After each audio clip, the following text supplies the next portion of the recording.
जय श्री कृष्णा। प्रिय दर्शकों, भाई और बहनों, अस्ट्रो चर्चा में आपका स्वागत है। मेरा आपको सादर नमस्कार। आज के वीडियो में जो मेष लग्न के व्यक्ति हैं उनका अक्टूबर माह कैसा गुजरेगा उस पर एक संक्षिप्त पर चर्चा करेंगे। नए दर्शकों के लिए बता दूं कि वो कैसे पता करें कि वो मेष लग्न के व्यक्ति हैं। तो अपना बर्थ डिटेल्स किसी अच्छे स्टोर के सॉफ्टवेयर में डालें। जो लग्न कुंडली बनकर आती है, जिसको D1 चार्ट भी कहते हैं, उसके प्रथम भाव में यदि 1 नंबर लिखा हुआ हो तो आप मेष लग्न के व्यक्ति हुए। ये आपकी कुंडली है, ये प्रथम भाव है, इसमें 1 नंबर लिखा हुआ है, तो ये मेष लग्न की कुंडली हुई। 1 अक्टूबर को जो गोचरीय परिस्थितियां हैं वो आपकी कुंडली पे मैंने दिखाया हुआ है, और अक्टूबर माह में जो होने वाले महत्वपूर्ण गोचरीय परिवर्तन है वो डिस्प्ले किया हुआ है। जब भी कोई ग्रह राशि परिवर्तन करता है तो अपना विशेष रिजल्ट देने को इच्छुक होता है, और आपके ओरिजिनल नटल चार्ट में यदि कोई सुटेबल महादशा, अंतर्दशा, प्रत्यंतदशा चल रही हो और गोचर उसको टैली कर देता हो तो आपको रिजल्ट का अनुभव हो जाता है, अर्थात रिजल्ट फलित हो जाता है। ये महीना आपके लिए बहुत इंपॉर्टेंट साबित होगा, क्योंकि महत्वपूर्ण गोचरीय परिवर्तन हो रहे हैं। शनि महाराज, जो कि आपके कर्म भाव के स्वामी है और लाभ भाव के स्वामी है, वो मार्गी होने जा रहे हैं 23 अक्टूबर को। तो आपको रिजल्ट फटाफट मिलने लगेगा। जो भी काम में डिले हो रहा था, शनि महाराज इंफ्रास्ट्रक्चर बना रहे थे, आपके लिए व्यवस्था कर रहे थे, बेसिक संरचना तैयार कर रहे थे आपके काम धंधे की, वो स्पीड से आगे बढ़ जाएगा जैसे ही शनि महाराज मार्गी होंगे। मंगल महाराज 16 अक्टूबर को यहाँ से निकल करके, द्वितीय भाव से निकल करके तृतीय भाव पे गोचर करेंगे, और आपके लगने से ही सबसे महत्वपूर्ण ग्रह है आपके लिए। आपके सारे रिजल्ट को डिसाइड करते हैं। मंगल महाराज का बलशाली होना आपके लिए सौभाग्यपूर्ण है। यहां गोचर करते हुए 16 अक्टूबर से मंगल महाराज बहुत ही बढ़िया रिजल्ट देंगे। जब तक मंगल महाराज यहाँ हैं, चूंकि आपके लग्नेश हैं और राहु लग्न पे ही गोचर कर रहे हैं और मंगल की राशि में गोचर कर रहे हैं, मतलब लग्नेश की राशि में गोचर कर रहे हैं, मतलब लग्नेश के रिजल्ट को बढ़ा रहे हैं, तो आपको एग्रेशन में नहीं आना है। आपको अपने स्वभाव में किसी भी तरह का एग्रेशन नहीं लाना है। वाणी बहुत सोच समझ के प्रयोग कीजिएगा। यदि आप माता पिता के व्यापार को आगे बढ़ाते हैं, माता पिता के साथ बिजनेस करते हैं, कुटुंबजनों के साथ बिजनेस करते हैं, तो वहाँ सारे निगोशिएशंस आपके बहुत बैलेंस्ड होना चाहिए। किसी भी प्रकार से आप कोई भी हेस्टी डिसीजन नहीं लेंगे, जल्दबाजी में कोई डिसीजन नहीं लेंगे। सोच समझ के, बिना आवेशित हुए, किसी भी तरह का क्रोध नहीं आना चाहिए व्यवहार में, ताकि निगोशिएशंस आपके सही ढंग से सफल हो। फिर मंगल महाराज जब यहाँ गोचर करेंगे, तो चूंकि आपके लग्नेश है और मंगल महाराज का तृतीय भाव पे गोचर करना बहुत शुभ होता है। आपके प्रयासों में वृद्धि हो जाएगी, सकारात्मक प्रयास आप कर पाएंगे, आपके अंदर कॉन्फिडेंस होगा, उत्साह भरा कॉन्फिडेंस होगा, और रिस्क आप ले पाएंगे, जिससे आपको अपने प्रयासों में सफलता मिलेगी। फिर मंगल महाराज यहाँ गोचर करते हुए भाग्य भाव को देखेंगे, तो भाग्य का उत्थान होगा।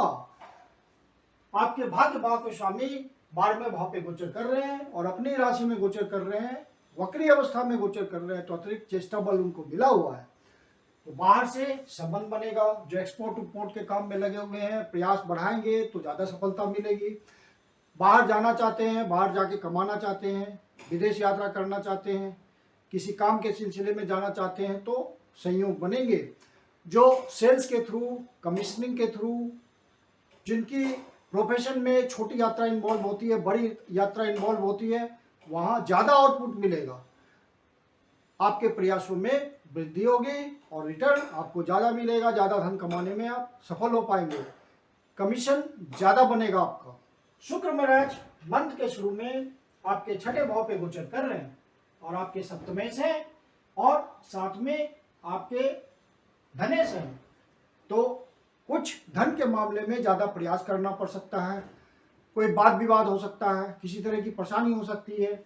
और चूंकि सप्तम भाव के स्वामी हैं और सप्तम भाव से 12वें भाव पे चल रहे हैं, हालांकि शुक्र महाराज का नीच भंग योग हो रहा है और शुक्र बहुत मजबूत की स्थिति में है, लेकिन चूंकि सप्तम भाव के स्वामी है, उससे 12वां भाव है, तो किसी तरह का कंफ्यूजन हो सकता है लाइफ पार्टनर के प्रति, किसी तरह का डिस्कॉर्ड हो सकता है, वाद विवाद हो सकता है। तो वहाँ गोचरीय परिस्थिति समझ करके आप उसको समझदारी पूर्वक निपटाने की कोशिश कीजिएगा। सौहार्दपूर्ण व्यवहार रखने की कोशिश कीजिएगा। लाइफ पार्टनर के स्वास्थ्य के प्रति भी आपको ध्यान रखना है। किसी तरह का आपको परेशानी हो सकती है, किसी तरह की स्वास्थ्य संबंधी आपके लाइफ पार्टनर को परेशानी हो सकती है। और जैसे ही शुक्र महाराज 18 अक्टूबर को आपके सप्तम भाव पे गोचर करेंगे तो रिजल्ट बहुत अच्छा हो जाएगा, क्योंकि अपने भाव पे अपने मूल त्रिकोण राशि में गोचर करेंगे और धन भाव से संबंध बनाएंगे, तो जो व्यापार में लगे हुए होंगे उनका काम धंधा चल निकलेगा। व्यापार पार्टनर के साथ करते होंगे तो वहाँ आपको नए नए वेंचर्स खोलने में सफलता मिलेगी, जिससे धन का आगमन ज़्यादा होगा। जो पब्लिक इंटरेक्शन में लगे हुए हैं उनके लिए भी नई अपॉर्चुनिटी आएगी और वो ज़्यादा धन कमाने में सफल होंगे। मान सम्मान, प्रतिष्ठा, इज्जत, इन सब बातों में वृद्धि होगी, सामाजिक हैसियत बढ़ेगी आपकी। बुध महाराज छठे भाव पे अपनी राशि में गोचर कर रहे हैं, मूल त्रिकोण राशि में गोचर कर रहे हैं, उच्च के गोचर कर रहे हैं और बुध आदित्य योग बन रहा है सूर्य महाराज के साथ। तो छठे भाव का रिजल्ट बहुत अच्छा होगा। व्यापारिक चतुराई बहुत जबरदस्त होगी और अपने कंपटीटर को आप पीछे छोड़ पाएंगे। जो स्टूडेंट किसी एग्जाम की तैयारी कर रहे होंगे, हायर एजुकेशन के लिए, नौकरी के लिए, उनको सफलता मिलने के पूरे चांस है। और यदि ओरिजिनल नेटल चार्ट में कोई विशेष फेवरेबल दशा होगी जॉब लगने की, कंपटीशन पास करने की, तो ये रिजल्ट निश्चित रूप से होगा।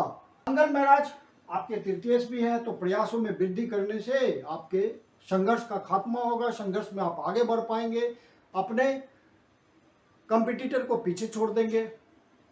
जो व्यापारी वर्ग कंपटीशन चल रहे हैं वो आगे बढ़ेंगे अपने कंपटीटर से। सूर्य महाराज आपके पंचमेश हैं, तो पंचम भाव का बढ़िया रिजल्ट आएगा।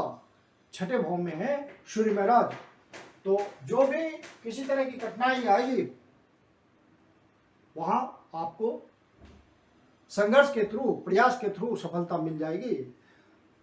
क्योंकि पांचवा घर आपके हुनर का होता है, तो आप किसी भी तरह के हुनर से धन कमाते, तो धन के मामले में ये कॉम्बिनेशन बढ़िया है। आपको सही धन के मामले में आप लकी होंगे इस महीने। ज़्यादा से ज़्यादा लिंक बनेंगे आपके, ज़्यादा से ज़्यादा अपने संबंधों को बढ़ा पाएंगे और ज़्यादा धन कमा पाएंगे। जो स्पेकुलेशन के काम में है, शेयर मार्केट के धंधे में, किसी तरह का सट्टा जुआ या किसी तरह की ट्रेडिंग, हॉर्स ट्रेडिंग करते हैं, लॉटरी खरीदते हैं, तो वहाँ बहुत सावधानी बरतने की जरूरत है, क्योंकि वहाँ पे दिक्कत है।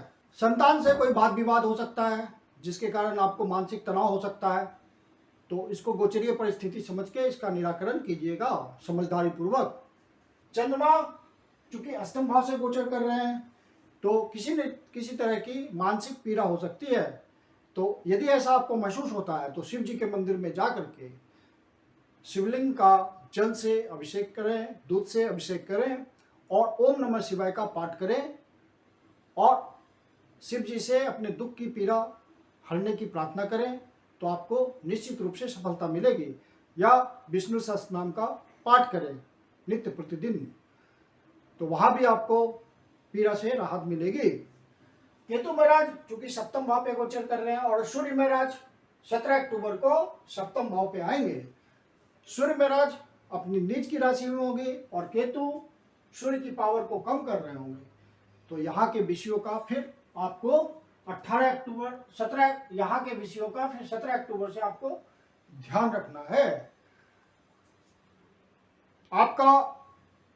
आपके लाइफ पार्टनर में जिद्दीपन बढ़ सकता है, ईगो बढ़ सकता है, तो इस बात का ध्यान रखिएगा।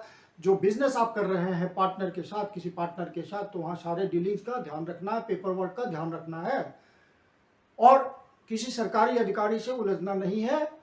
किसी भी सरकारी व्यवस्था में आप ज़्यादा इंटरफेयर नहीं करेंगे तो आपके लिए अच्छा रहेगा। यदि आप सरकारी अफसर हैं तो वहाँ भी आपको ध्यान रखना है इस बात का।